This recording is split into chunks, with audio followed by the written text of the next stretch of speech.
Voilà, dis avec moi, je suis appelé à... Répète avec moi, dis avec moi, je suis appelé à être un géant spirituel, à être un adulte spirituel. Au nom de Jésus. Voilà, gloire à Dieu. Et prenez le temps, juste pour clôturer sur ce point, prenez le temps de faire vos offrandes à la maison avant de venir les faire à l'église. Comme ça, quand vous arrivez à l'église, vos offrandes sont prêtes. Pareil pour les dîmes, pareil pour l'offrande de construction. Faites-le, soyons ordonnés, soyons disciplinés et faisons plaisir au Seigneur dans toutes nos attitudes et nos comportements. Si tu es dans Matthieu chapitre 6, nous allons lire à partir du verset 5. Si tu y es, dis avec moi Amen. Et je vais te demander, s'il te plaît, de te mettre debout et nous allons lire la parole de Dieu.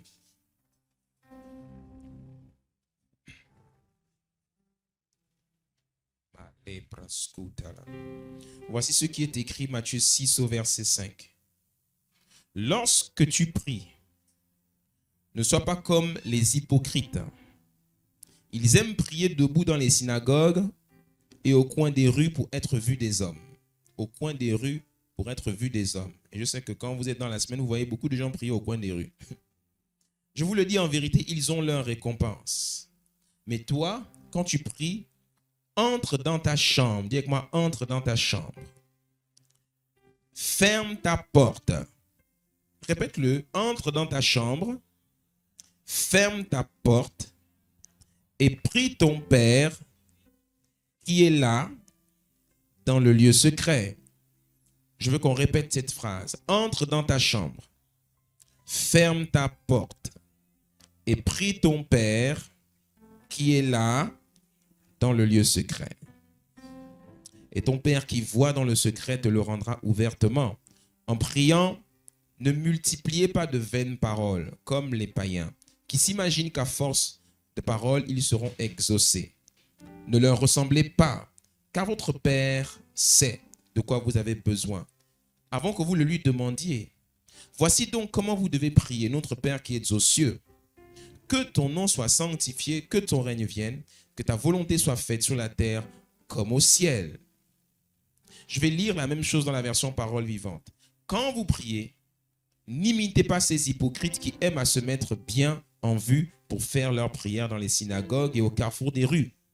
Ils tiennent à se faire remarquer par tout le monde. Vraiment, je vous l'assure, leur récompense, ils l'ont d'ores et déjà reçue. Mais toi, quand tu veux prier, va dans ta pièce la plus retirée, verrouille ta porte et adresse ta prière à ton Père. Il est là, dis avec moi, il est là, présent dans le lieu secret. Et comme il voit ce qui se fait en secret, il te le revaudra. Dans vos prières, ne rabâchez pas des tas de paroles à la manière des gens de tous les pays. Ceux qui s'imaginent qu'à force de paroles, ils se feront exaucer, ne faites pas comme eux. Après tout, Dieu est votre Père. Il sait ce qu'il vous faut, bien avant que vous le lui demandiez. Vous autres, priez donc simplement ainsi, notre Père qui est dans les cieux, que tu sois reconnu pour Dieu et que ta volonté soit faite. Amen. Asseyons-nous s'il vous plaît.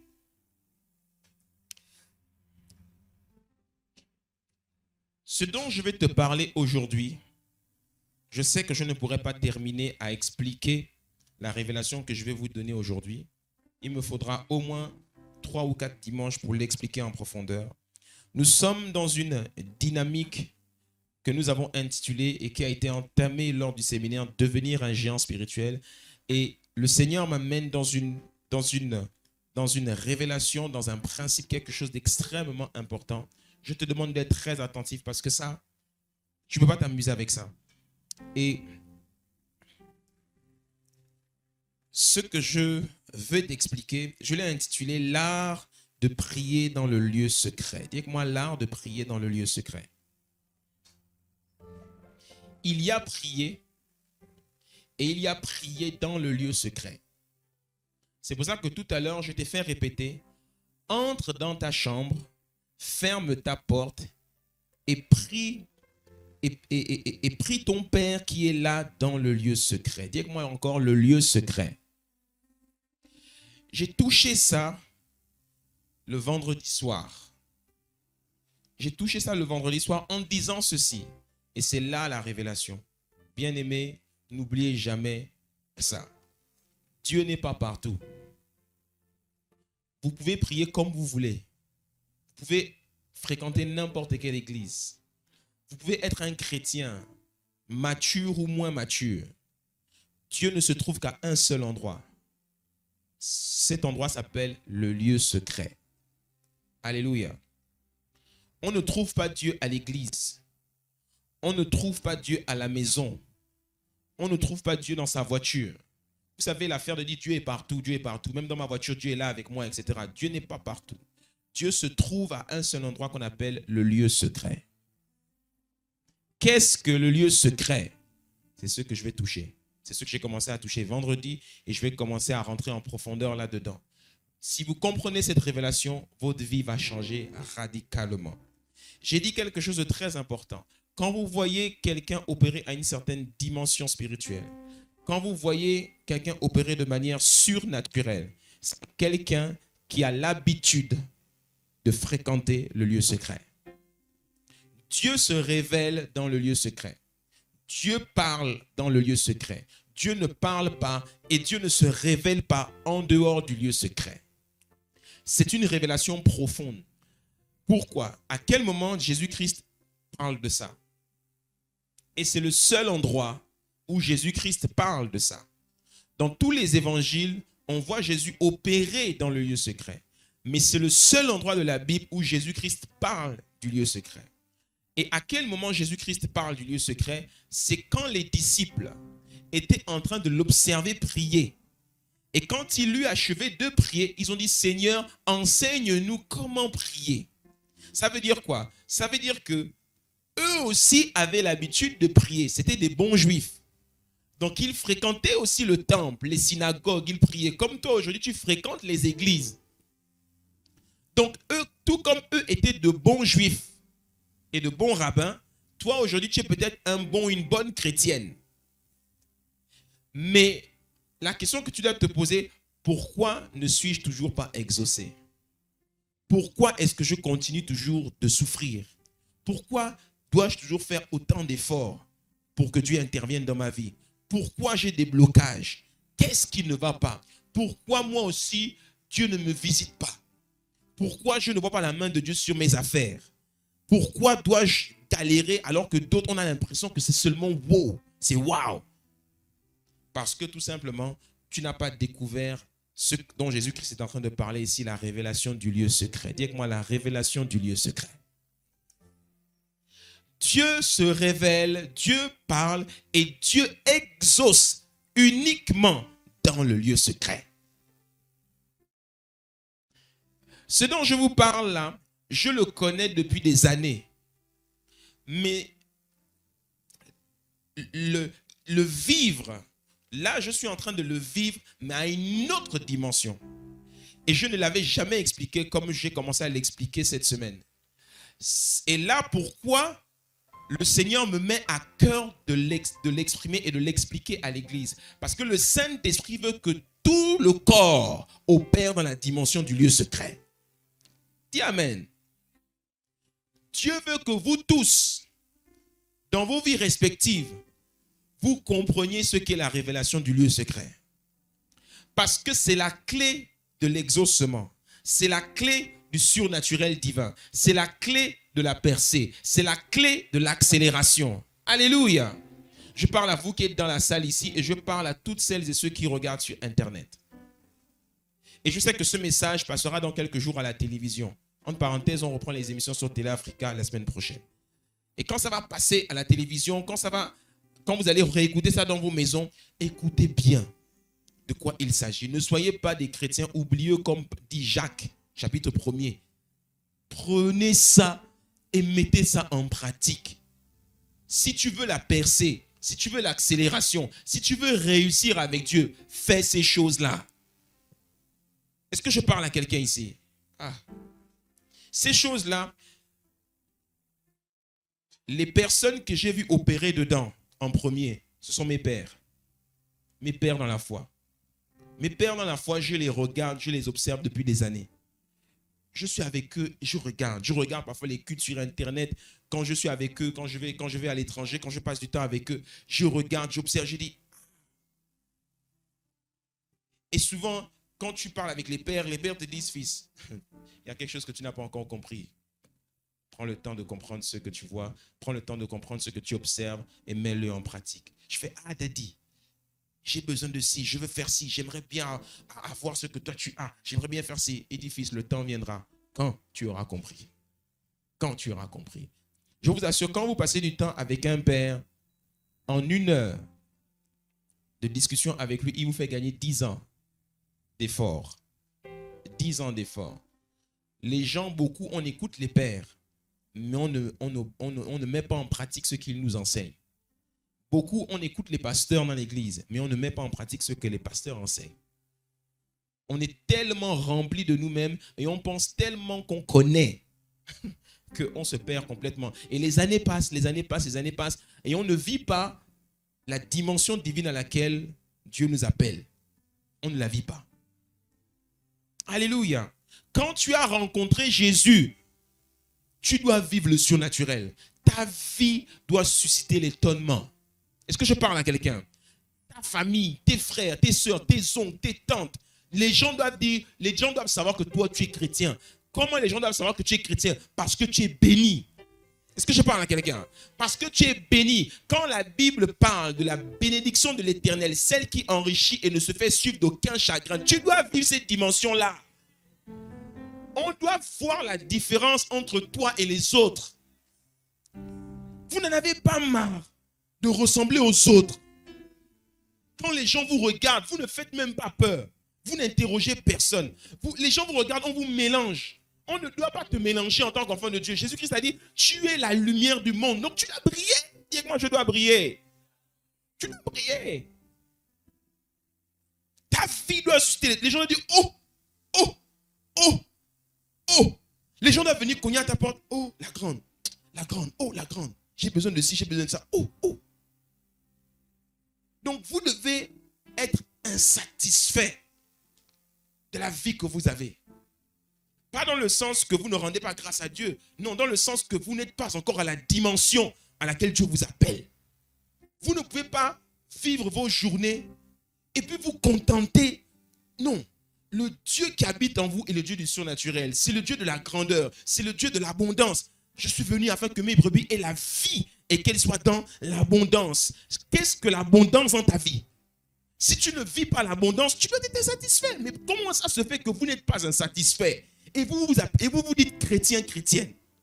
Et vous êtes satisfait de la vie que vous devez être en colère, vous devez être énervé, vous devez être révolté.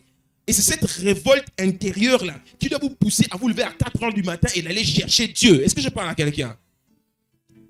Moi, je suis scandalisé de voir, et c'est ça qui fait que je vais d'église en église. Les pasteurs m'invitent même, il y a des séminaires où on m'invite, je refuse maintenant d'aller. Parce que je suis trop fatigué de l'église.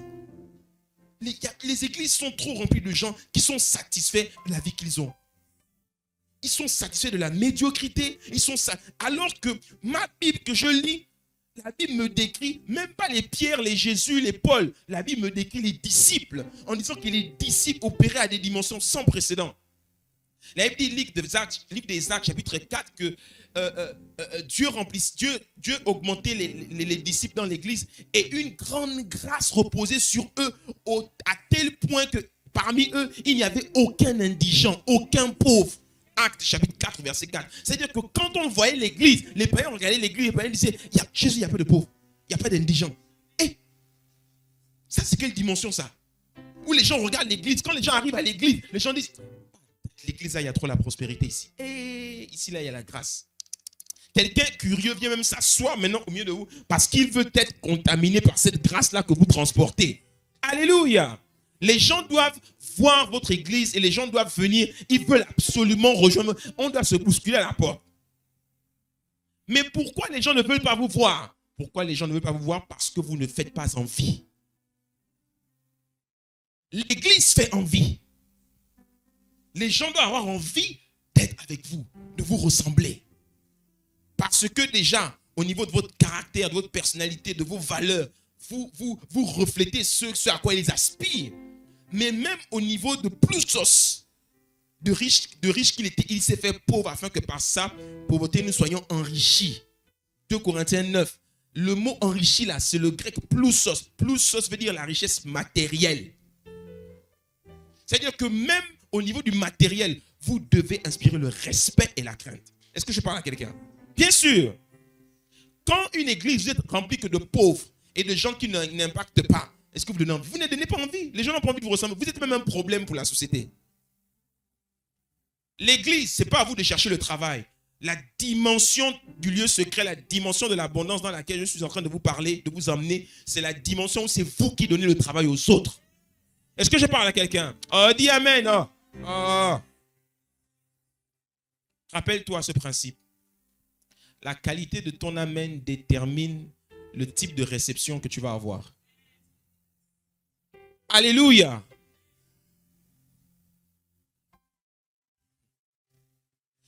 Jésus-Christ nous parle dans Matthieu 6, ici, du lieu secret. Et il nous dit cette phrase, entre dans ta chambre, ferme ta porte et prie ton Père là, qui est là avec toi dans le lieu secret. Et c'est de ça dont je vais te parler. Il y a un art de prier dans le lieu secret. J'ai découvert que les gens qui opèrent avec Dieu sont des gens qui opèrent dans le lieu secret. Des gens qui intriguent, des gens qui... Comme quand les disciples ont regardé Jésus, ils ont dit, Seigneur, mais comment tu fais? Seigneur, enseigne-nous à prier comme toi. Hey, tu as quelque chose que nous, on n'a pas en fait. Nous, on est des grands prieurs aussi. Hein. On prie 5 fois par jour, nous aussi. Mais comment ça se fait que toi, quand tu sors de ta prière là, le ciel est ouvert sur ta vie? Et c'est là que l'histoire maintenant commence. Il y a un lieu secret dont j'ai parlé. Et quand Jésus-Christ dit, entre dans ta chambre, ferme ta porte et prie ton Père là, dans le lieu secret, et il verra ce que tu fais dans le lieu secret et il t'exaucera ouvertement. Eh bien, Jésus-Christ est en train de nous expliquer ce que j'ai appelé un cheminement. Dites-moi un cheminement. Un cheminement vers le lieu secret.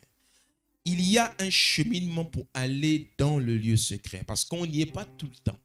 Arriver à y demeurer en permanence, il faut être très fort. Mais il y a un cheminement pour y aller. En fait, Jésus est en train de nous expliquer que ce qu'il appelle la chambre, là, ce n'est pas la chambre physique qui se trouve dans ta maison. Il ne s'agit pas d'une chambre physique. Il s'agit d'un état spirituel.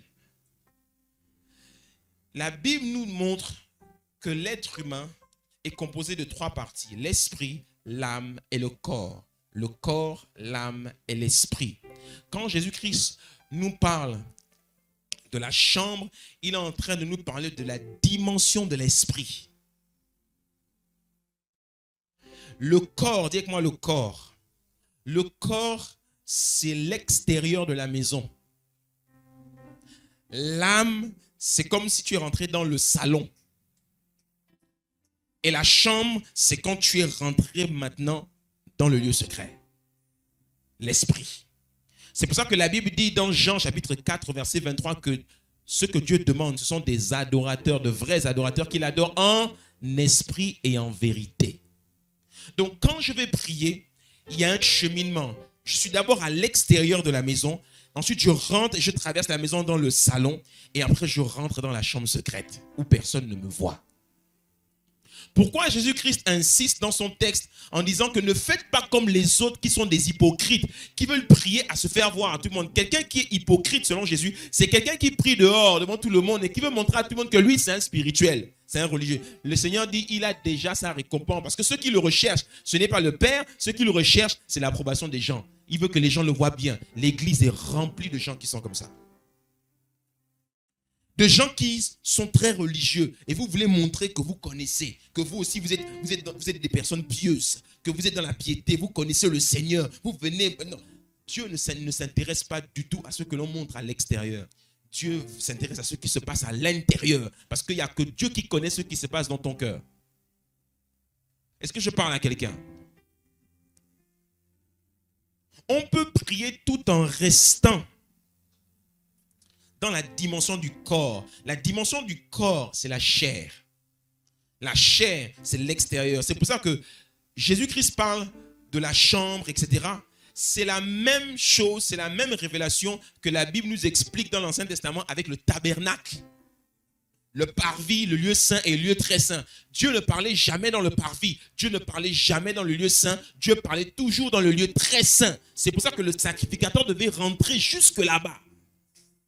Et tu vas voir, et je l'explique longuement dans la série sur Dans sa présence, que tu peux trouver encore dans nos messages. Tu vas voir que quand tu rentres dans le parvis, tu trouves en premier un autel qu'on appelait l'autel des sacrifices où tu devais faire déjà un premier sacrifice. Il se trouve à l'entrée même du tabernacle. Et après, tu devais foncer. Et juste avant l'entrée du lieu saint, tu avais la cuve d'airain où tu devais faire tes ablutions et te laver. Et après, boum, tu avais un long rideau et tu rentrais. Et là, tu avais la verge d'Aaron qui avait fleuri, les pains de proposition. Et devant, tu avais l'autel des parfums où tu devais faire monter un parfum. Et après, il y avait le rideau en or où tu devais rentrer maintenant dans le lieu très saint, où seul le sacrificateur rentrait. Quand Jésus est mort, pourquoi le rideau se déchire? Parce que Dieu dit que maintenant tout le monde peut rentrer dans le lieu très saint. Et le lieu très saint en question là, c'est la dimension du lieu secret, c'est la dimension de l'esprit. Alléluia! Si tu vas acclamer le Seigneur, acclame bien. Voilà pourquoi Dieu ne se révèle pas dans le parvis, c'est-à-dire dans la dimension de ta chair, la dimension extérieure. Dieu ne se révèle pas non plus dans la dimension de ton âme, le salon de ta maison spirituelle. Dieu se révèle dans la dimension de l'esprit, le lieu de la chambre secrète, où seul celui qui est en intimité profonde avec lui, c'est seulement lui-là qui peut parler. Voilà pourquoi, juste après ça, je pense, si Dieu m'y conduit, je t'expliquerai qu'en fait, ce dont je suis en train de parler là, cette prière qui se fait dans le lieu secret là, c'est la prière de l'épouse. C'est pour ça qu'on parle de l'épouse de Christ. Il n'y a que l'épouse qui entre dans la chambre. Même les enfants ne rentrent pas dans la chambre des parents. Voilà pourquoi j'avais expliqué dans la série sur les 4 dimensions de l'amour, j'avais expliqué qu'il y a la dimension d'être un simple chrétien. Après, il y a la dimension où tu deviens un disciple de Christ. Après, il y a la dimension où tu peux aller plus loin dans l'intimité avec Dieu. Mais la dimension la plus élevée dans la relation avec Dieu, c'est la dimension de l'épouse. Et il n'y a que l'épouse qui connaît les secrets de son mari. Beaucoup d'entre nous, on n'est pas à la dimension de l'épouse. Donc Dieu ne nous parle pas. J'ai parlé dans le séminaire de cette semaine du Dieu qui se cache. Tu te rappelles? Du Dieu qui se cache. Dieu, tu es un Dieu qui se cache. David le cite souvent dans les psaumes. Tu es un Dieu qui te cache. Pourquoi m'éloignes-tu? Pourquoi me caches-tu ton visage, ô Éternel, etc. Parce que le mari ne se révèle qu'à son épouse. Dieu, quand vous voyez le mari à l'extérieur, vous le voyez toujours bien habillé. Moi, il n'y a que mon épouse qui connaît ma nudité. Si j'ai une cicatrice quelque part, toi, tu ne peux jamais connaître où la cicatrice. Mais elle connaît. Alléluia. Il n'y a que mon épouse dans l'intimité la nuit qui peut me dire des choses sur ma vie. Et moi, je lui dis des choses. Mon épouse ici, elle connaît des secrets. Si elle vous dit ça, ce serait terrible. Des secrets sur ma vie, des secrets sur ce que Dieu fait avec moi, etc. Il y a beaucoup de choses que seule l'épouse connaît. Donc, il y a des choses que Dieu te donnera, que Dieu te révélera uniquement quand tu auras trouvé où est-ce qu'il se cache. Et Dieu se cache dans le lieu secret. Dieu ne révèle pas sa cachette à tout le monde. Sinon, ce serait trop facile, il ne serait plus Dieu. Voilà pourquoi c'est dur de trouver le Dieu là. Et c'est pour ça qu'il dit que ceux qui me cherchent de tout leur cœur sont ceux-là qui entrent là-bas. Est-ce que je parle à quelqu'un? Yeah. Donc, on peut prier Dieu. Mais j'ai compris, et c'est ce que je suis en train de vous expliquer, qu'on peut prier Dieu tout en restant dans la dimension de l'extérieur du parvis de la chair et jamais aller au-delà. Tu peux prier dans la chair et recevoir même des choses et croire que tu es dans la présence de Dieu alors que c'est ta chair qui est avec toi. Comment est-ce possible? Eh bien, parce que la chair et même l'âme te parlent aussi. Voici la différence entre ceux qui sont matures, qui connaissent Dieu et ceux qui ne le sont pas. Il y en a, vous opérez dans la chair, vous priez dans la chair, vous fonctionnez même au quotidien dans l'église et en dehors de l'église. Vous êtes toujours dans la dimension de la chair. D'autres Quand vous êtes un peu plus élevé, vous êtes dans la dimension de l'âme et vous pensez que Dieu est avec vous. Dieu n'est jamais avec vous. Jamais. Et c'est pour ça que beaucoup, on souffre dans notre marche chrétienne. Parce qu'on ne connaît pas le lieu secret.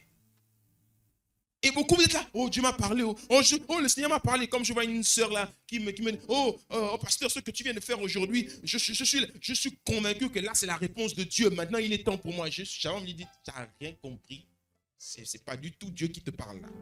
Je viens juste de te dire quelque chose pour te dire de manière très polie que tu es charnel. Oh, c'est Dieu qui m'a parlé, maintenant il est temps pour moi de... Je dis, tu n'as rien compris, tu es charnel, tu vas te casser les dents. Alléluia. Matthieu, chapitre 16, au verset 17. On connaît très bien ce passage. Et vous, qui dites-vous que je suis? Reprenant la parole, oh tu es le Christ, dit Pierre. Reprenant la parole, il lui dit, tu es heureux, Simon, fils de Jonas, car ce ne sont pas la chair et le sang qui t'ont révélé cela, mais c'est mon Père qui est dans les cieux. Qu'est-ce que la chair et le sang? Pour comprendre ce qu'est la chair et le sang, tu peux même lire d'autres versions pour mieux comprendre ce qu'est la chair et le sang. Version de la Bible, second 21. Tu es heureux, Simon, fils de Jonas, car ce n'est pas une pensée humaine. Dis avec moi une pensée humaine. Une pensée humaine qui t'a révélé cela, mais c'est mon Père céleste. La chair et le sang, c'est la dimension des pensées humaines. Parce que quand tu es dans le lieu secret, tu n'es plus à la dimension des pensées humaines. Tu es à la dimension de l'esprit. Et la dimension de l'esprit, ce n'est pas la dimension des pensées. Version parole vivante dit, car ce n'est pas de toi-même que tu as trouvé cela. C'est mon Père céleste qui te l'a révélé. Donc, tout ce qui vient de moi, c'est la dimension de la chair et de l'âme. Mais quand quelqu'un opère dans la dimension du lieu secret, il reçoit des choses et il sait que ça, ce n'est pas de lui. Tu sais que ce n'est pas de toi. Tu sais que Dieu m'a parlé, Dieu m'a parlé, Dieu m'a parlé. Alléluia. Si tu es avec moi, fais comme ça. Donc, la chair et le sang, c'est la dimension de la pensée humaine. D'être de la dimension de l'humain, de ce qui vient de toi-même. Donc, quand tu pries, tu dois chercher à entrer dans la dimension de l'esprit, celle de la chambre où tu rencontres le Père, parce que c'est uniquement en esprit, dans la chambre, dans le lieu secret, qu'on rencontre le Père. La dimension de la chambre, c'est aussi la dimension de l'exaucement. Dis-moi l'exaucement. La plupart d'entre nous, la plupart des gens ne sont pas exaucés parce qu'ils ne dépassent pas le plus souvent la cour et le salon. Dieu n'exauce pas dans le salon. Dieu n'exauce pas dans la cour. Dieu exauce dans la chambre.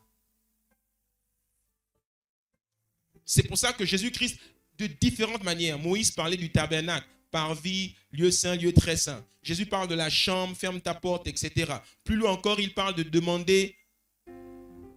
Après, c'est quoi? Demandez et l'on vous donnera. Cherchez et vous trouverez. Frappez et l'on vous ouvrira quoi? La porte. Car celui qui demande reçoit, celui qui cherche trouve et l'on ouvre la porte à celui qui frappe. Donc, moi je me rappelle, comme ce matin et comme hier soir quand on est rentré, quand mon fils vient à la porte, il y en a un, papa, David, papa est en train de se préparer, j'arrive, ou bien quand ma fille se réveille la nuit à 3 h du matin, elle quitte son lit et puis elle vient cogner.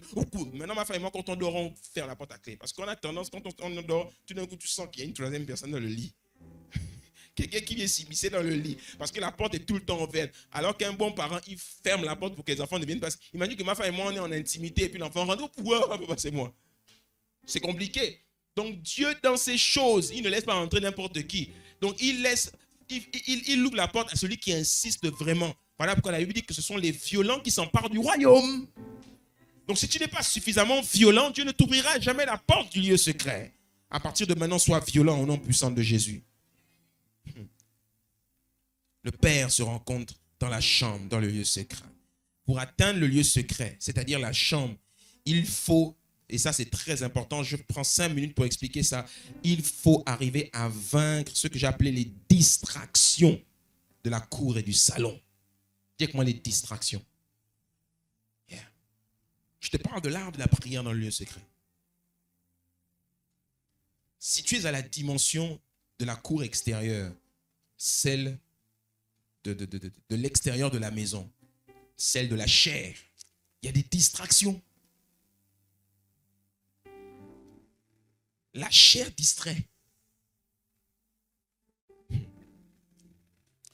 quand la Bible dit Dieu est esprit, Jean 4, 23, Dieu est esprit et il faut que ceux qui l'adorent en esprit et en vérité. Tiens avec moi en vérité.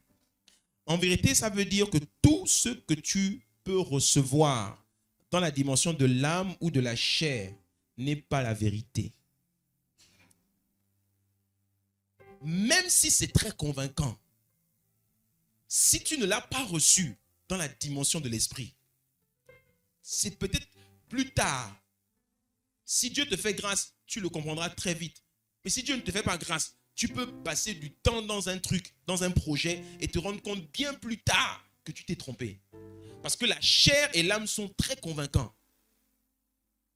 Très. Ça peut même paraître beau, bien et même très crédible, mais ce n'est pas de l'esprit. Donc, tout ce qui n'est pas de l'esprit n'est pas la vérité. En fait, tout ce qui n'est pas sorti de la bouche de Dieu et qui est arrivé à ton niveau pour toi comme un réma, c'est un mensonge. Le mensonge n'est pas obligatoirement quelque chose qui est contraire à la vérité. Le mensonge, c'est quelque chose qui n'est pas la vérité. Tu peux dire quelque chose à quelqu'un, c'est légal, ça a l'air bon, etc. Mais c'est un mensonge parce que ce n'est pas la vraie histoire. Est-ce que tu me suis? C'est ce qui s'appelle séduction. Et on peut se séduire soi-même. Notre âme peut nous séduire nous-mêmes. Tu peux être dans la... Je peux être marié là, avec ma femme depuis 16 ans que nous sommes mariés. Et puis, un jour, je suis là dans l'âme. Et puis, je commence à voir maintenant une image maintenant de Charlène. Et puis, je commence à dire maintenant, Dieu m'a parlé. Maintenant, ma femme, c'est Charlène. Non, je suis convaincu que Dieu m'a parlé, ma femme, c'est Charlène. Et tu es convaincu de ce mensonge. Hein?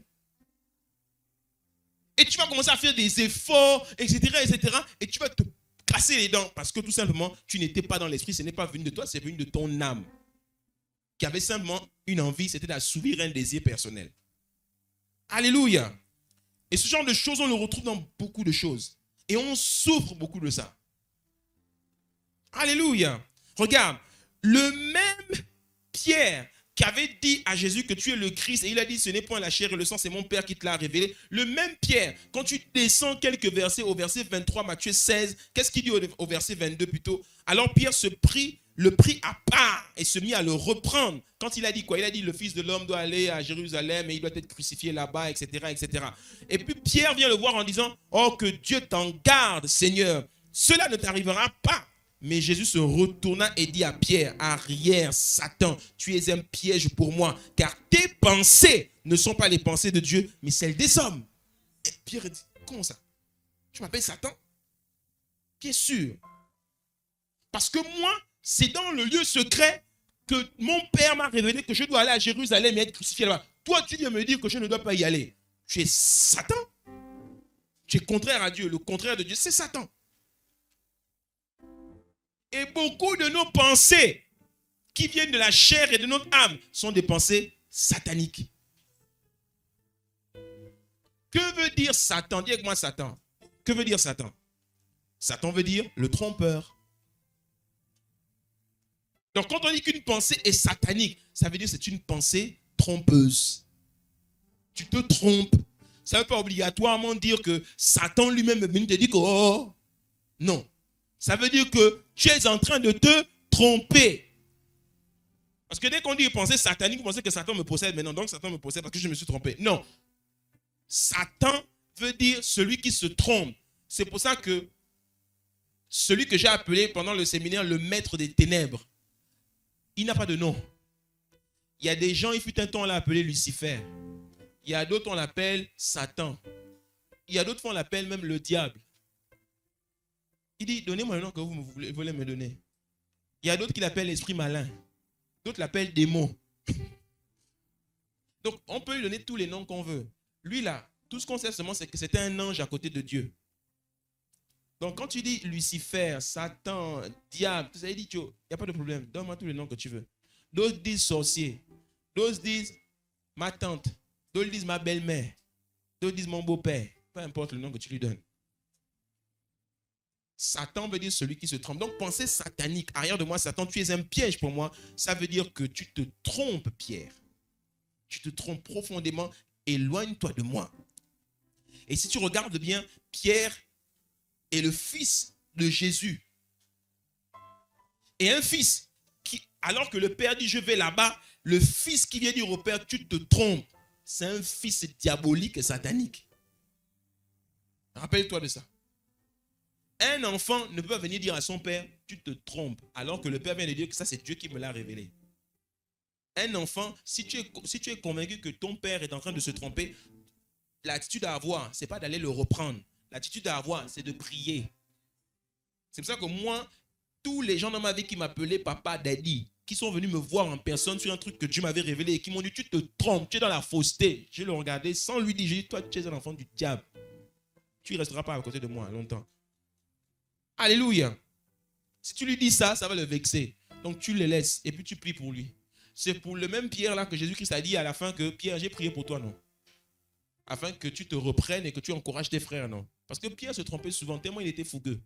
Mais comme Jésus l'aimait, Jésus ne voulait pas le perdre, Jésus priait pour lui. Donc les enfants qui se trompent, les enfants qui sont dans la fausseté, les enfants qui sont même diaboliques, ou les enfants qui sont têtus, nous les pères, les parents spirituels, on ne parle plus.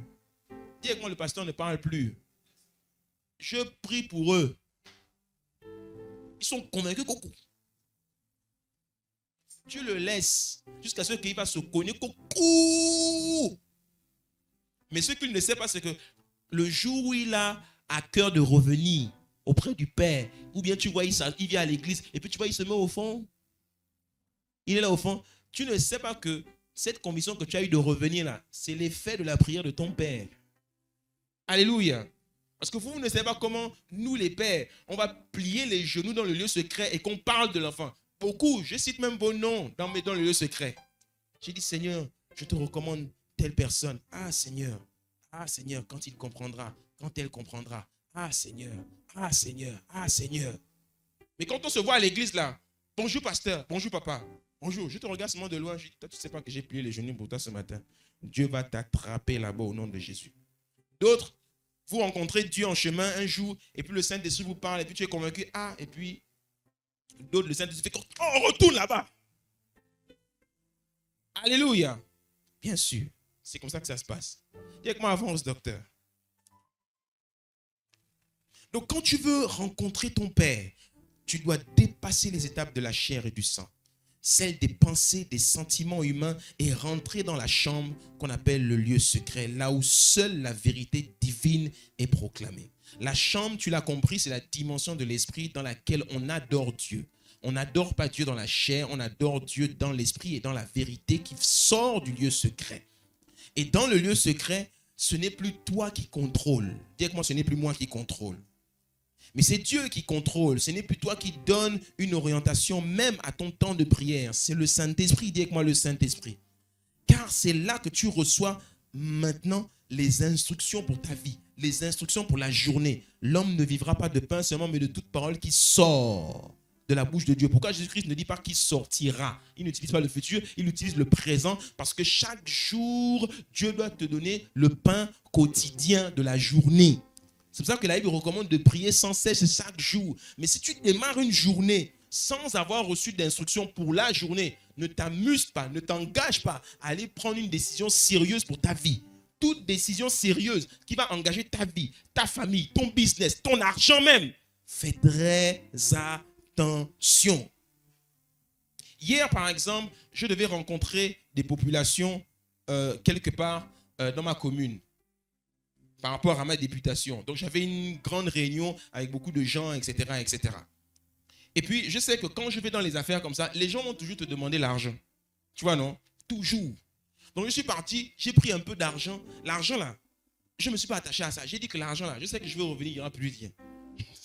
Donc, j'ai dit, Seigneur, je prends comme il m'a dit, tu prends un peu, tu prends ça, ça, ça. Et puis, j'ai pris, j'ai mis dans la poche. Quand je suis parti, les gens t'envahissent, ils te prennent des promesses, ils te mettent les documents de claim, ils te mettent les certificats médicaux. Si tu sors d'ici, tu leur donnes rien là, ils vont te maudire. Ils vont te maudire.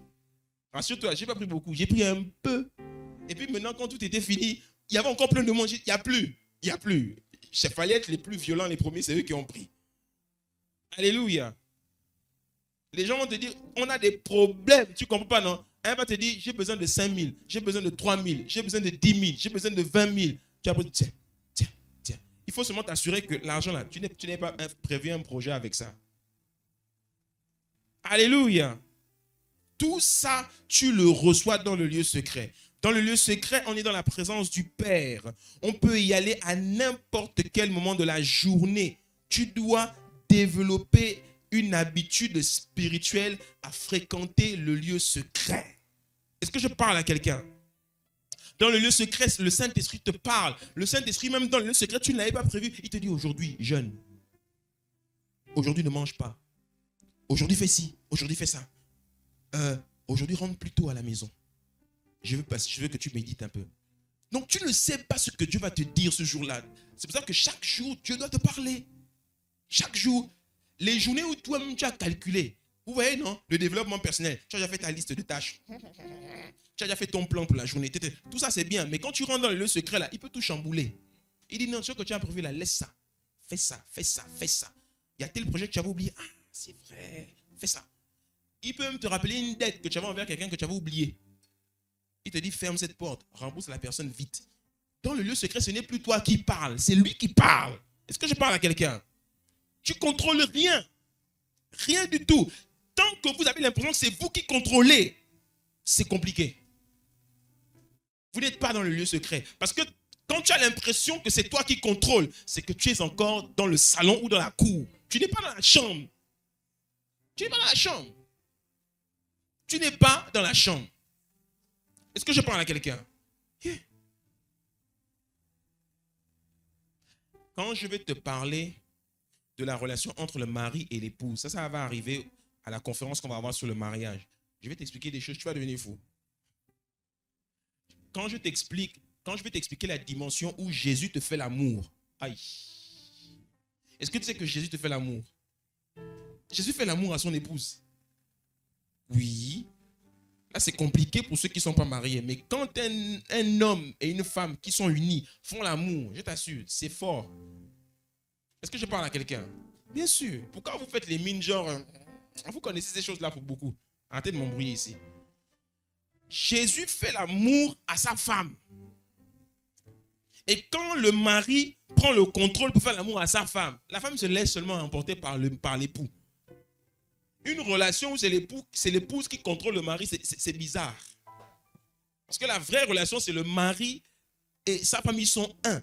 Mais c'est le mari qui conduit le moment. Alléluia.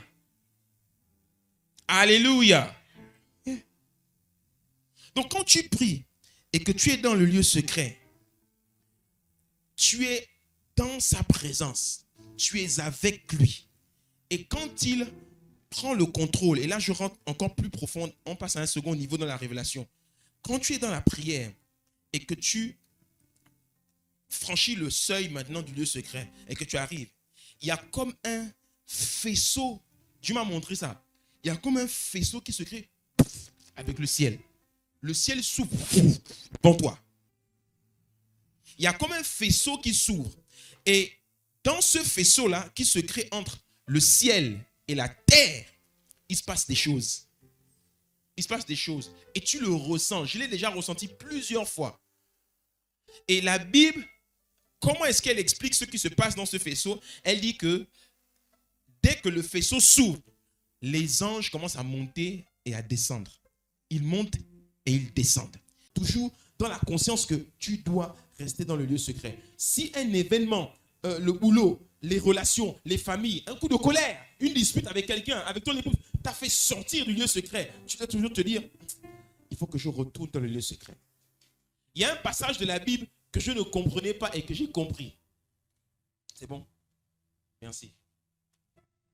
Que Dieu vous bénisse, la régie. Dis que moi avance, pasteur. Il y a un passage de la Bible que je ne comprenais pas dans la Bible. C'est le passage où Élisée est avec le roi Akab. Élisée se met en colère contre le roi Akab. Il dit, tu manques de respect à Dieu. Tu n'es pas digne d'être roi. La Bible dit qu'Élisée se mit en colère contre le roi. Mais après, Élisée, sachant qu'il devait prophétiser, Regardez bien l'histoire dans le livre de 2 Rois. Et Élisée ne s'est pas mis à prophétiser tout de suite. Qu'est-ce qu'Élisée a dit?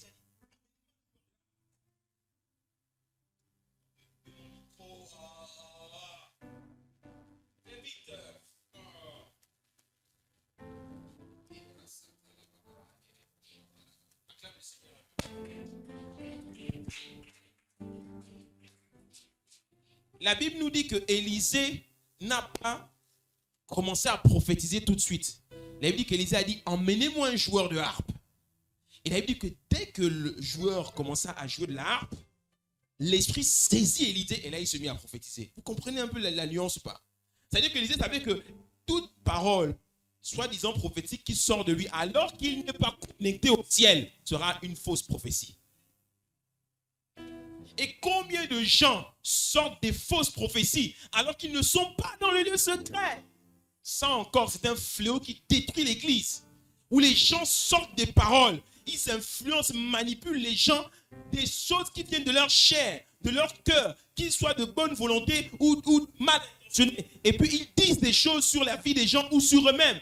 Et ils détruisent des vies pas possibles alors que quand tu libères une prophétie, tu dois être sûr qu'elle est venue du ciel. Alléluia. Toi-même personnellement, si quelqu'un prophétise sur toi, si un serviteur de Dieu prophétise sur toi, assure-toi que la prophétie là, tu l'as entendue aussi dans le lieu secret. Beaucoup d'enfants de Dieu dans les églises, on vous a dit des choses, vous n'êtes même pas connectés à Dieu dans le lieu secret, vous croyez en ça. Mais c'est trop dangereux de mettre votre vie entre les mains d'une prophétie que vous n'avez même pas reçue dans le lieu secret. En général, quand un homme de Dieu vient déclarer une prophétie sur toi, en général, tu l'as déjà entendu dans le lieu secret personnellement. Et lui, il ne vient que confirmer. Confirmer. Et je peux vous assurer que ça détruit beaucoup de gens. Mais je n'ai pas envie de m'attarder là-dessus. Dis avec moi, avance, docteur. Donc, tu dois sans cesse créer l'échelle. Parce qu'en fait, ce que la Bible appelle ici échelle, et ce que moi j'appelle faisceau, c'est simplement, et tiens-toi bien, c'est simplement le système de communication que le ciel a établi avec nous les hommes sur la terre. C'est comme ça qu'on établit une communication avec le ciel. La communication avec le ciel ne s'établit pas au travers de la chair, ni au travers de l'âme, du sang. Elle s'établit au travers de l'esprit. Notre esprit, dis avec moi mon esprit, notre esprit est ce qu'il y a de plus mystérieux chez l'être humain. Demandez aux scientifiques, ils ne comprennent pas comment l'esprit fonctionne. C'est trop mystérieux l'esprit. C'est tout un mystère l'esprit. Et en fait, l'esprit est d'une complexité pas possible. Parce que notre esprit est à l'image de Dieu. Et notre esprit est composé d'un système qui est divin, qui nous permet de connecter directement avec Dieu. Je te prends l'image du téléphone. Le téléphone que tu as tous les jours là. Est-ce que tu comprends la complexité de ce téléphone? Non. Mais ce téléphone-là, quand tu le branches à la prise, tu vas voir que le courant là, la haute tension là, recharge le téléphone. Si toi, tu mets tes doigts dans la prise, tu meurs tout de suite. Dis avec moi, si je mets mes doigts dans la prise, je vais mourir. Tu vois, non? C'est pour ça que quand Moïse, tout ce que je vous explique là, c'est une révélation. C'est pour ça que quand Moïse dit à Dieu, fais-moi voir ta gloire, Dieu lui dit, personne ne peut voir ma gloire et vivre. Si je t'ouvre le ciel, tu meurs. Parce que ici, là, c'est plus que le transfo. Donc, tu vas mourir. Donc, il te faut un conducteur qui va te connecter à la source, le ciel. Donc, Moïse dit, mais c'est quoi le conducteur? C'est quoi le conducteur, Dieu? Dieu lui dit, je vais te donner une révélation du conducteur qui viendra plus tard. Je te prendrai et je te mettrai dans un rocher et je passerai. Le rocher là, c'est Christ.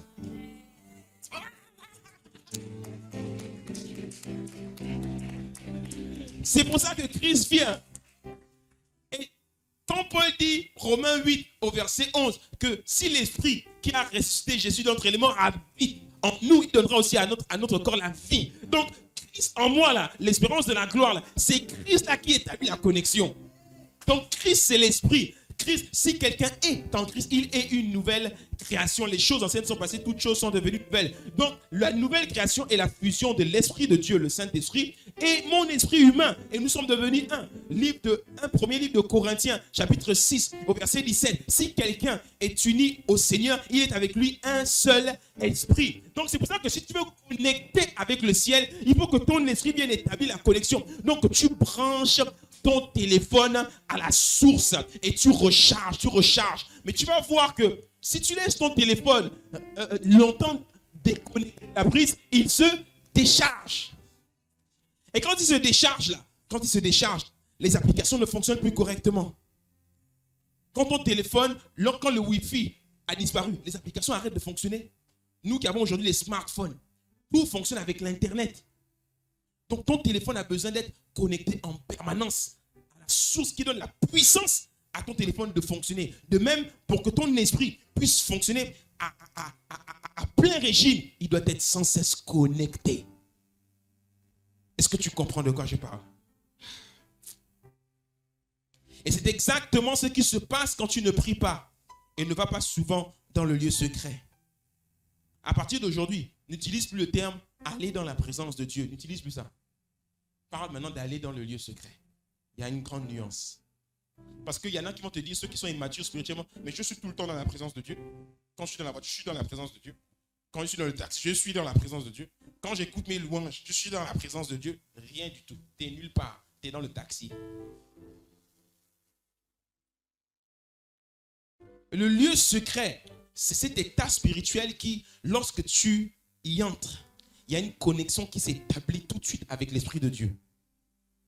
Donc, aller régulièrement dans le lieu secret, c'est alimenter régulièrement son esprit pour que ton cerveau, que j'appelle ici le processeur de ton téléphone, soit rempli de sagesse divine. La sagesse là, pour qu'elle descende là. C'est pour ça que Salomon, quand il comprend ce mystère, Salomon, qu'est-ce qu'il nous dit, Proverbe chapitre 3? Salomon nous dit que vends tout ce que tu possèdes pour acquérir la sagesse. Acquiert la sagesse. Plus que toute autre chose, acquiert l'intelligence. Tout ce que tu as, vends-le. Ça veut dire que même les choses qui ont de la valeur pour toi, sois prêt à y renoncer, rien que pour aller te connecter à la source là. Parce que de cette source là va couler des sagesses, mais tu n'as même pas idée. Tu n'as même pas idée. Ce dont je suis en train de vous parler, c'est la clé de votre percée avec Dieu. Vous allez commencer à recevoir à la maison du bâtisseur des choses. Oh, mais je vous assure, ceux qui sont dans les affaires, vous allez commencer à recevoir des révélations divines sur vos affaires. Et vous allez commencer à déclencher des choses. Si dans votre cœur, il est gravé que j'aspire cette année 2024 à avoir des contrats qui vont vraiment bouleverser mon entreprise, qui vont m'emmener des marchés sans précédent. Mais jamais tu l'as exprimé. Mais quand l'ange est descendu par l'échelle, il vient, il lit ça dans le cœur. Il dit, oh, et en plus il est vraiment sincère. Ah, mais il est tellement révérencieux vis-à-vis de Dieu. Il est tellement humble qu'il n'ose même pas poser cette requête-là à Dieu. Sans que je lui dise, je prends ça. Voici ce qu'il veut, vraiment. Il te dit que, mais ce qu'il veut, c'est vraiment ça. Le Père regarde, humilité. Ok, bon, je décide, je décrète, il arrête de garder le fleuve. Allez, maintenant on exauce. Et puis maintenant, tu es sorti de là et tu es toujours là, dans cette attitude d'humilité. Et puis un beau jour, on t'appelle. Ding dong, oui monsieur, on vient de sélectionner votre entreprise pour tel marché. Oh Seigneur, oh mais je n'ai même pas demandé ça à Dieu. Mais c'est ce que je voulais dans mon cœur. Parce que Dieu a vu ce qu'il y avait dans ton cœur. Alléluia. C'est pour ça que vous devez veiller sur votre cœur. Veillez toujours sur votre cœur. Alléluia.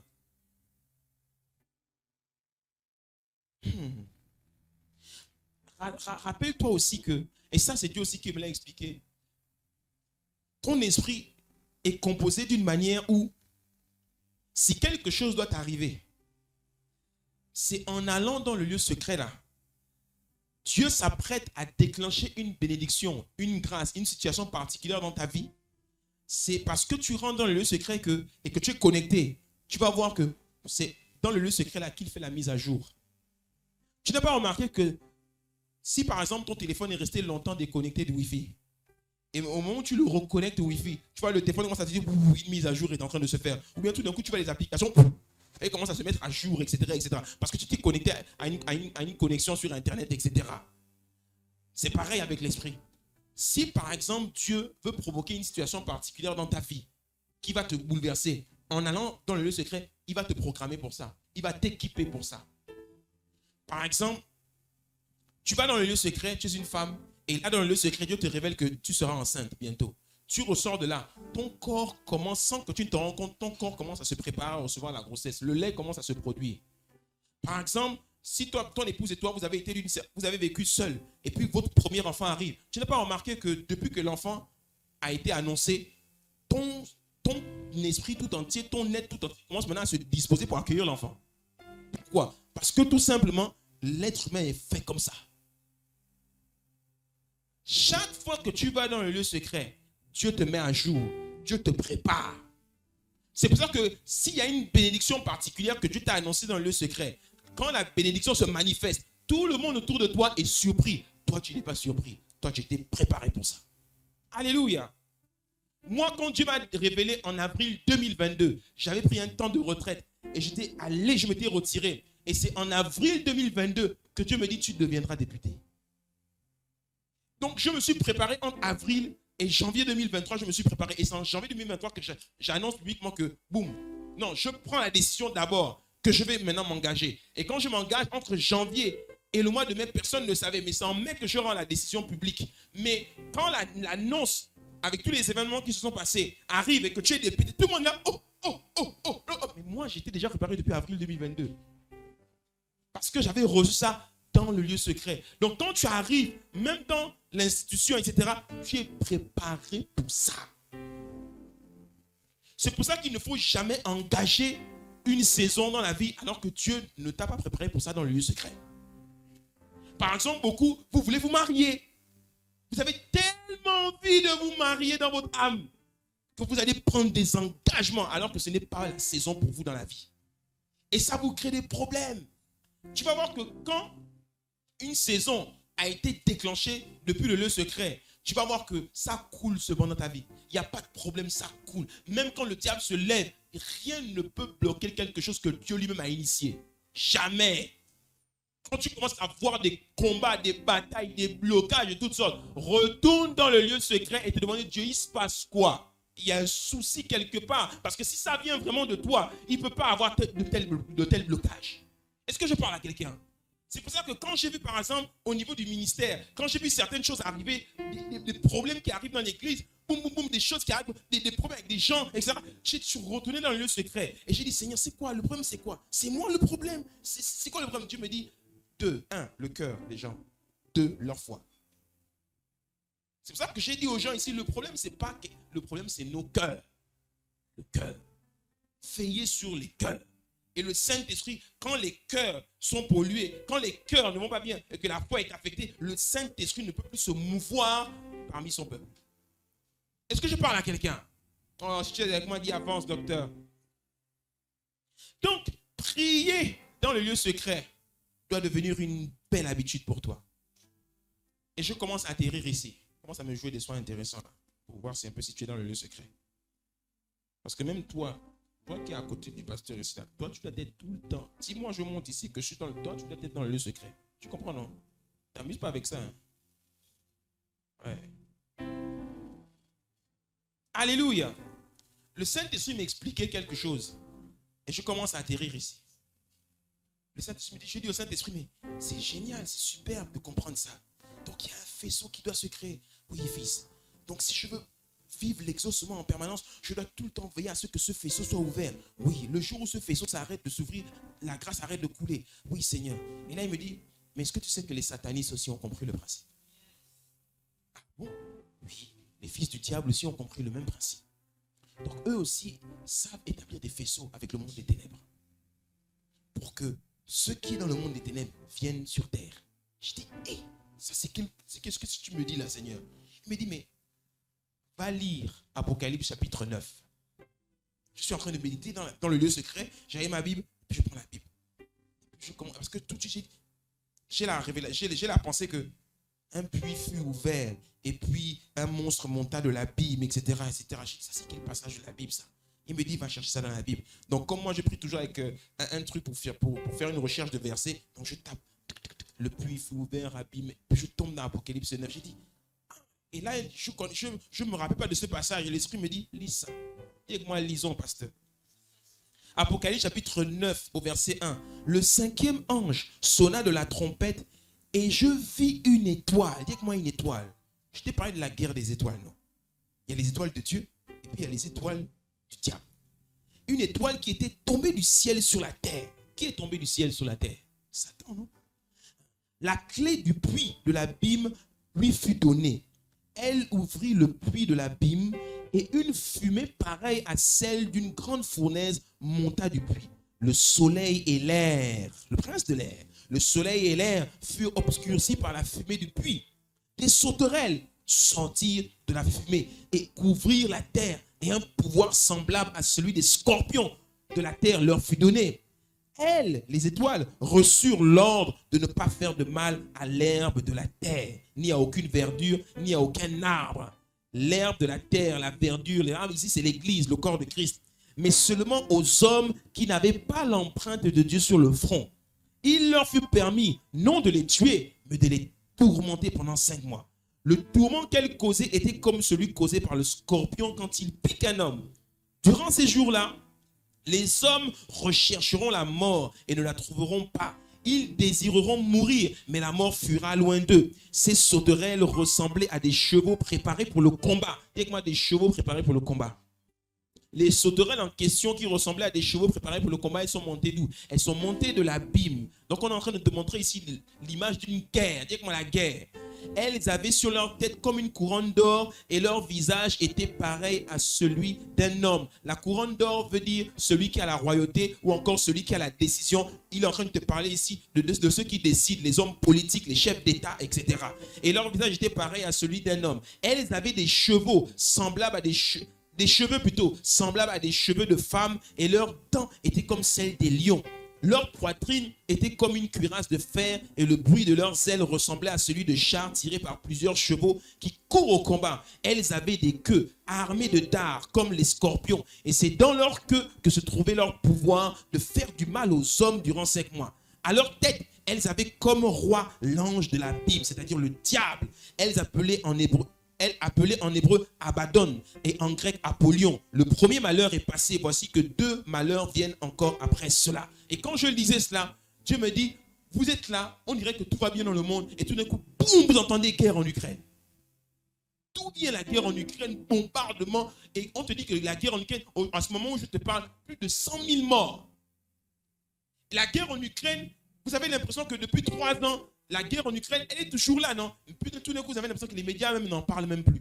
Vous-même, vous ne faites même plus attention. C'est comme si c'est devenu normal. Et puis tout d'un coup, on est là un bon matin, comme le mois dernier, comme depuis il y a 3 mois, vous entendez, boum, le Hamas a lancé, boum, ça a frappé Israël. Boum, il y a à peine eu 1000 morts. Et puis vous entendez comme Israël s'est levé, Israël allait, et Israël est en train de décapiter la Cisjordanie et toute la Palestine. Et vous entendez que des morts, vous voyez, vous allez sur Instagram, à la télévision, Facebook, vous voyez comment des enfants sont coupés en 2. Vous voyez des trucs atroces. Et puis nous, on est là dans notre petit Gabon, on vit ça comme des films. Mais vous ne vous rendez pas compte que des démons sont montés depuis la Bible pour frapper et tuer des gens de manière atroce.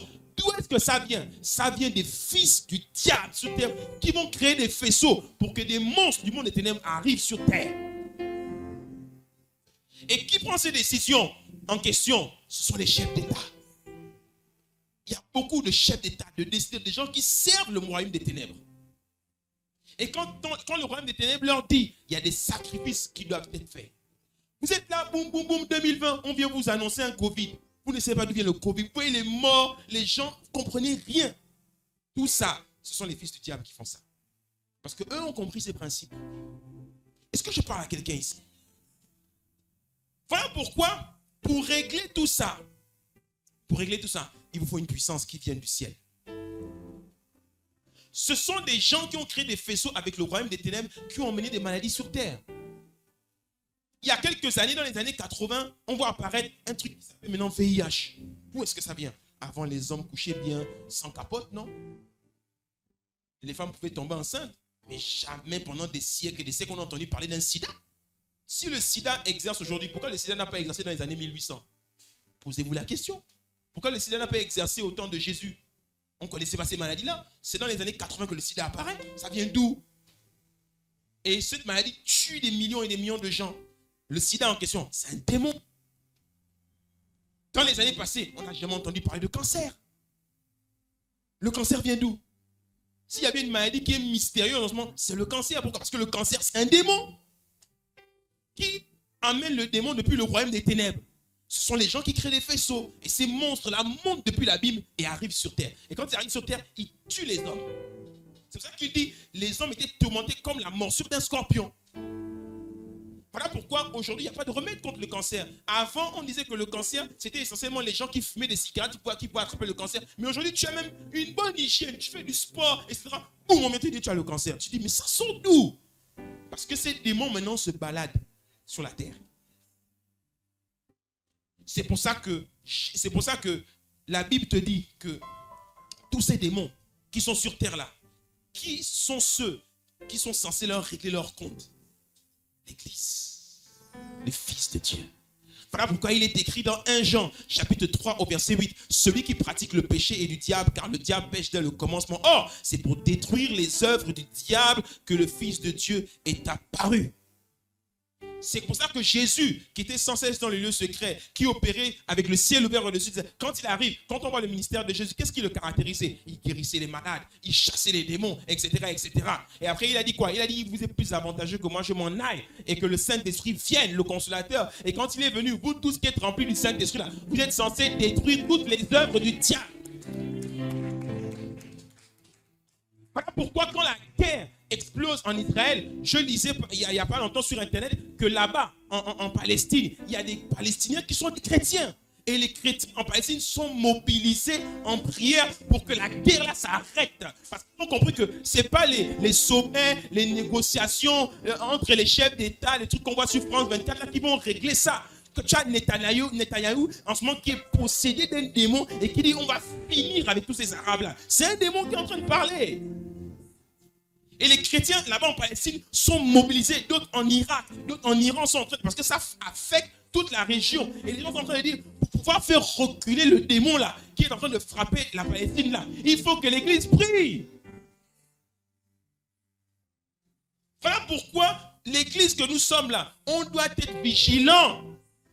Parce que il n'y a qu'un seul moyen de faire reculer le royaume des ténèbres. On ne peut rien contre le royaume des ténèbres. La seule personne qui peut nous donner la force de repousser le royaume des ténèbres, c'est le Saint-Esprit. Mais le Saint-Esprit, on l'active quand l'église s'est rentrée dans le lieu secret.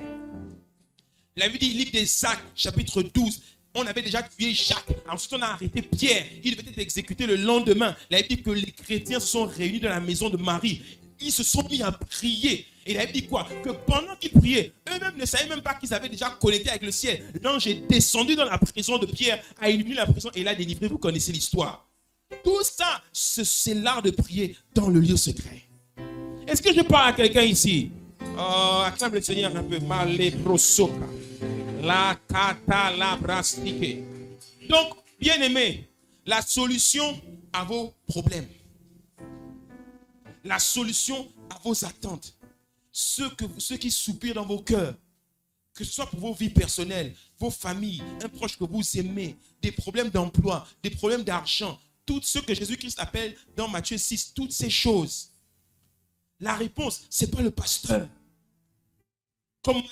Comme m'a dit quelqu'un une fois, oh pasteur, quand il y a des problèmes dans l'église, qu'est-ce qu'il faut faire? Est-ce qu'il ne faut pas créer des départements pour régler? La clé, ce n'est pas les départements idiots. La clé, c'est la prière. La clé, c'est la prière. La clé pour régler les problèmes des gens dans l'église, c'est la prière. Il y a des églises qui n'ont pas les 7 ministères, ministère des médias, ministère de l'intégration. Est-ce qu'il y a beaucoup d'églises dans toutes ces choses-là? Il y a des églises, il n'y a même pas toute cette organisation que nous on met ici. Mais Dieu descend chez eux sans cesse. Il y a des églises, le pasteur n'a rien. Le pasteur, il prêche juste le dimanche. Mais les gens sont bénis. Dieu se manifeste. Les gens sont guéris. De maladies, etc., etc. Comment est-ce possible? Parce que tout simplement, c'est une église qui est connectée avec le ciel en permanence.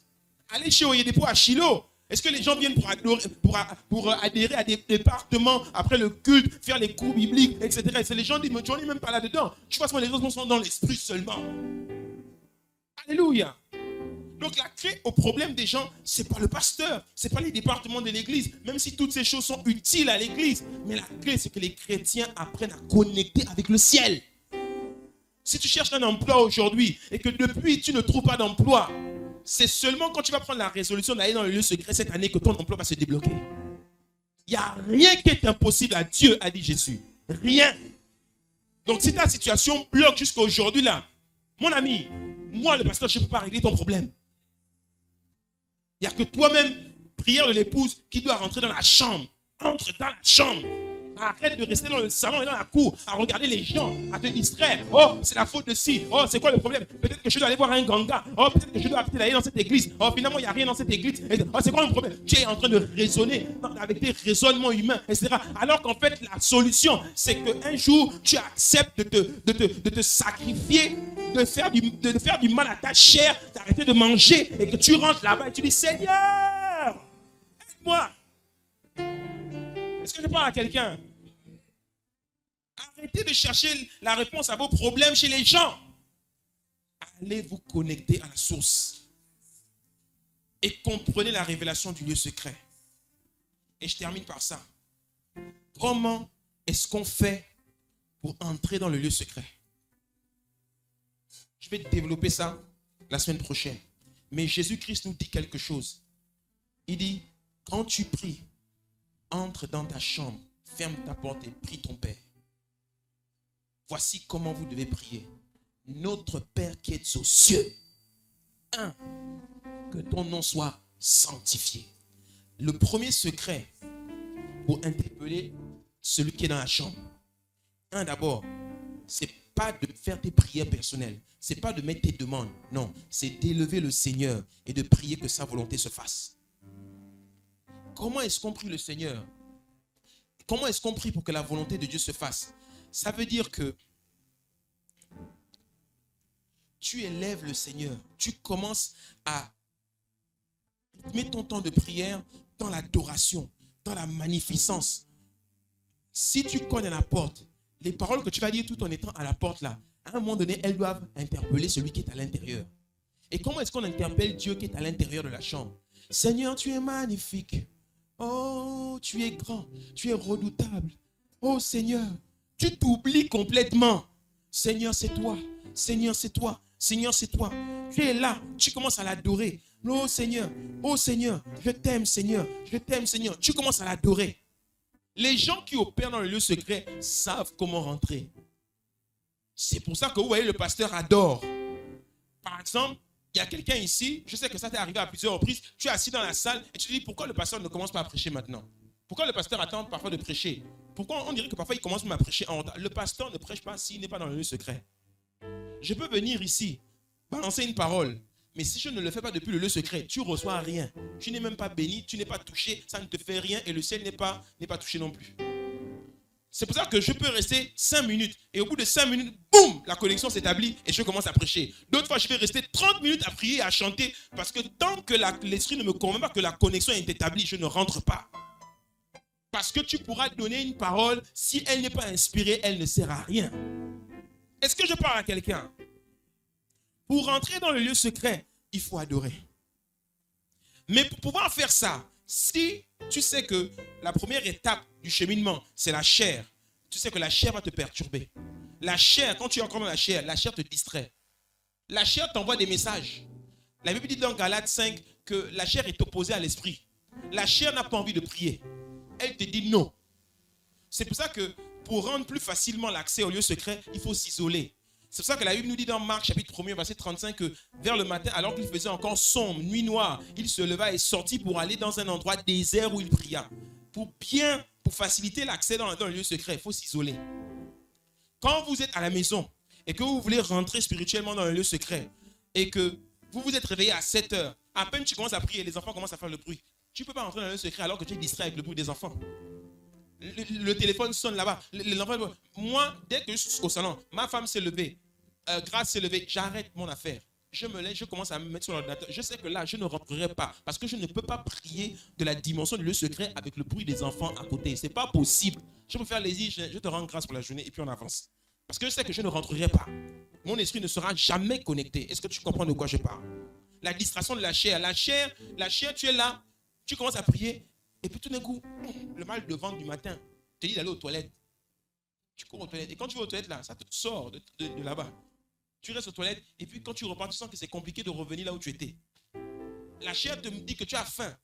C'est pour ça que, très vite, par exemple, le matin, quand tu pries, prends une bonne habitude pour ne pas que le ventre gargouille parce qu'il est vide, il a dormi 8 heures. Vite, tu prends toujours une bouteille d'eau et puis tu bois. Ça te cale comme une fois et tu peux maintenant commencer ton temps de prière. Par exemple, quand on dit, oh, il faut boire 1 litre d'eau par jour, là, tu n'as pas remarqué que dans la journée, c'est compliqué de boire 1 litre d'eau. Le litre d'eau, là, bois ça dans la prière. Alléluia. C'est comme ça qu'on fait. Est-ce que je parle à quelqu'un? Luc chapitre 22, verset 39. Après être sorti, il alla selon sa coutume à la montagne des Oliviers. Ses disciples le suivirent. La version française courante dit selon son habitude. Donc c'était une habitude.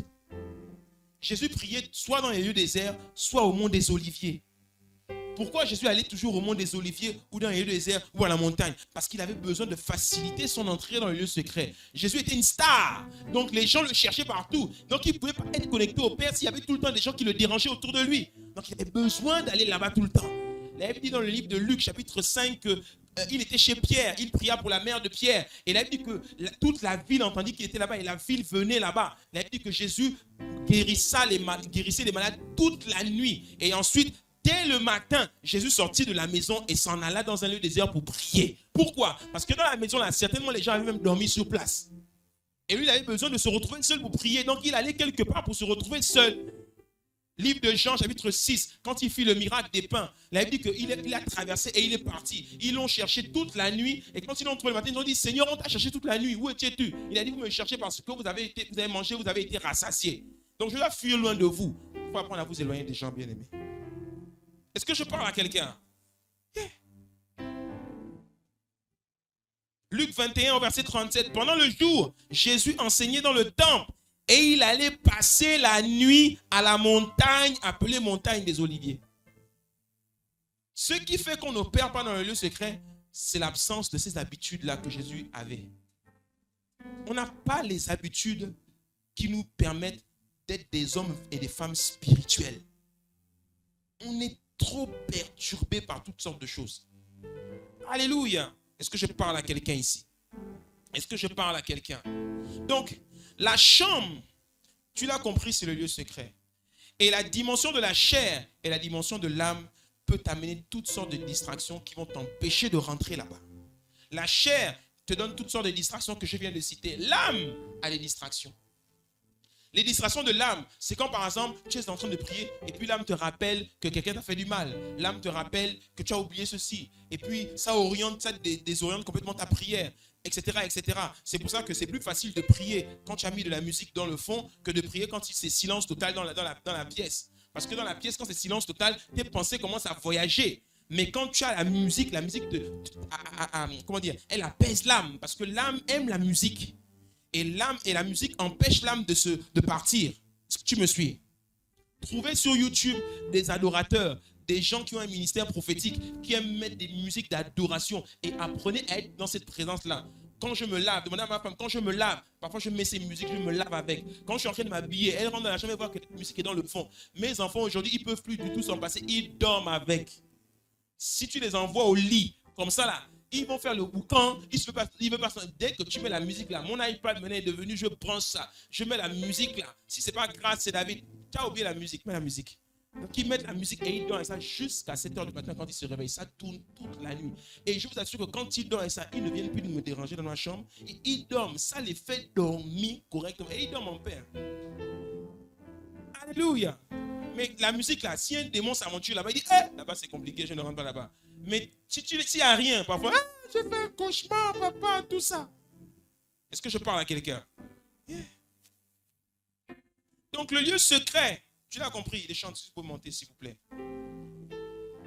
La clé de l'exaucement, c'est d'avoir l'habitude de rentrer dans le lieu secret. La Bible nous raconte cette histoire de la femme à la perte de sang dans le livre de Luc au chapitre 8 au verset 45. Elle dit, si seulement je pouvais toucher le pan de sa robe, je serais guérie. Elle toucha et elle fut guérie à l'instant. Jésus dit, qui m'a touché? Mais Seigneur, tout le monde te presse, tout le monde te touche. Tu dis, qui m'a touché? Il dit, quelqu'un m'a touché parce qu'une force est sortie de moi. La femme était là, elle était rentrée dans le lieu secret. Elle était tellement déterminée que son attitude, sa foi, l'a propulsée. Et quand elle a touché seulement le vêtement de Jésus, elle était dans la prière de l'épouse. Et là-bas, boum, le ciel s'est ouvert et sa guérison est venue de manière instantanée. Tout ça, ce sont des histoires qui vous révèlent l'art de prier dans le lieu secret. Donc, l'art de prier dans le lieu secret, c'est pas faire là, non, parfois même tu es là, mais tu es dans un état spirituel où tu es tellement désireux de voir Dieu que tu peux même poser un acte sans te rendre compte qu'il va toucher le cœur de Dieu. David était devant la fenêtre et puis il regardait l'arche et il dit, comment moi qui suis un homme, j'habite dans des palais et Dieu qui est dans une boîte, je ferai une... Il n'a même pas dit ça de sa bouche. Il a dit qu'il a simplement dit, comment Dieu? Et il a dit que Dieu appela le prophète qui était dehors. Il dit, retourne à l'intérieur. Il va dire à David, Dieu va-t-il habiter dans des maisons faites de main d'homme? David, je vais affermir ton trône pour l'éternité. Parce que tu as eu juste la pensée de me construire une maison. Alléluia. Voilà pourquoi Dieu ne regarde pas à ce qui sort de ta bouche. Dieu regarde à ce qui est dans ton cœur. Alléluia. Oh, est-ce qu'on peut acclamer le Seigneur bien fort? Lève-toi avec moi, nous allons prier. Alamaso kabrasi kaba. Les brasco rababasket. Quand tu démarres, quand tu décides d'aller dans le lieu secret, il y a beaucoup de manières de dompter ta chair, beaucoup de manières de dompter ton âme. Soit tu commences à chanter, soit tu commences à faire des actions de grâce, soit tu commences à mettre des louanges, soit tu commences à prier en langue. Tu le fais, tu magnifies le Seigneur. Que ton nom soit sanctifié, que ton règne vienne.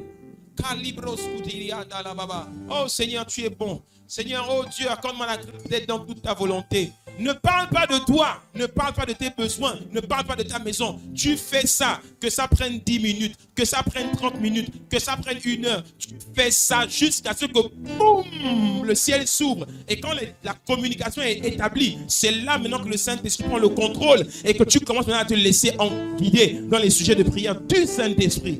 Oh, le mystère du lieu secret, la puissance du lieu secret, la grâce, la faveur qui se trouve dans le lieu secret. Oh, que quelqu'un élève la voix, élève la voix, élève la voix. Quand il ouvre la porte, il te pose une simple question, il te dit, que veux-tu mon fils? Que veux-tu ma fille? De quoi as-tu besoin? Et c'est là que tu commences à dire, Seigneur, je veux ci, Seigneur, je veux ça. Lorsque Jean se trouvait dans le livre d'Apocalypse, au chapitre 1er, la Bible dit que je fus ravi en esprit. L'esprit se saisit de moi. L'esprit se saisit de toi lorsque tu entres dans le lieu secret. L'esprit ne se saisit pas de toi quand tu es encore dans la chair. L'esprit ne se saisit pas de toi quand tu es encore dans le salon au niveau de ton âme. L'esprit se saisit de toi quand la communication est établie et que tes yeux spirituels s'ouvrent et que tu commences à voir le ciel ouvert devant toi. Et que tu commences à entendre la voix de celui qui parle comme une voix de son de la trompette. Il commence à te parler. Mon fils, voici ce que je déclare sur toi. Tu seras ci, tu seras ça. Voici ce que je ferai dans ta vie. Je suis le Seigneur, celui qui a créé les cieux et la terre. Je donne la prospérité à qui je veux. Je fais miséricorde à qui je veux faire miséricorde. J'ai pitié de celui à qui j'ai pitié. J'honore celui qui m'honore. Parce que tu m'as honoré. Parce que ton cœur est avec moi. Parce que tu m'aimes. Je te connais par ton nom. Voici ce que je déclare cette année 24. Voici ce que je ferai dans ta vie. Voici ce que je ferai pour ta famille. Voici ce que je ferai pour tes enfants. Parce que tu es entré dans le lieu secret. Oh, Mali broska, Mala, Leke, Mali, Kata, les broska, les rebouches, les rebouches, les camarades, les rebouches. Le lieu secret, c'est le lieu du trône de Dieu. C'est le lieu où tu es devant le trône de Dieu.